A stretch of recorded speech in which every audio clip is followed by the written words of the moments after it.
G'day folks, today we're here fitting the insert kit from Terrain Tamer to a 200 series Landcruiser air cleaner box.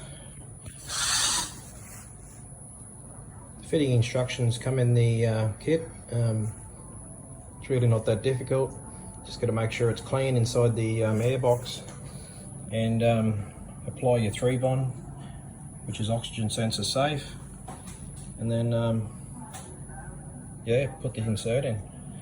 Then you just got to wait for it to cure. Now the idea is to fit the new Terrain Tamer air filter element, which I'll have just here, similar to the new Toyota one with the thicker seals here, and looks to be of good quality. Got the same markings on it, PPTD20. Yeah, now the time, we just have to wait and wait for the thing to cure, and we'll put the air cleaner box back on.